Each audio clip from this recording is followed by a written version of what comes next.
church. And he's also given us some excellent information concerning his background and some of the experiences that led him to us this morning. And so, Dr. Marbury, let's see if we might be able to pick up where we left off and to have you to start talking about African Americans and the institutional church from your perspective. Well, I think what's foundational for the institutional church for African Americans, and perhaps foundational for most churches, but particularly for black churches, is the Bible. You find it in the pulpits. We preach from it. It is our authority for our moral life, and it is for most Christian communities the Word of God.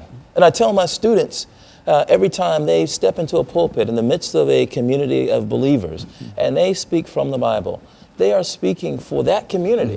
What is the Word of God?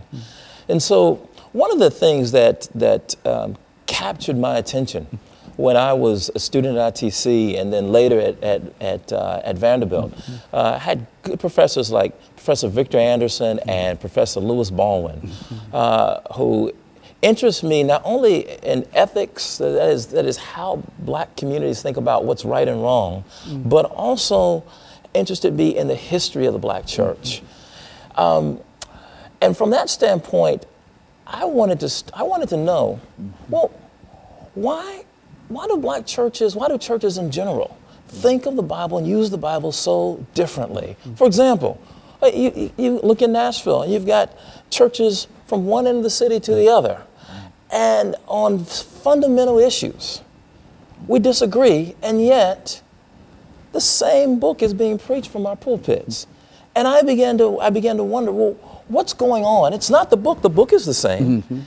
What's going on in the way that we interpret these texts? It's the interpretation of the book. Absolutely, it's the way. And so I wanted to study how African Americans historically have interpreted the Bible. And so that's the reason I wrote Pillars of Cloud and Fire. It begins to look at African American biblical interpretation from the antebellum period, starting with slavery. And I look at various examples. A radical example and a conservative example in the antebellum period, beginning with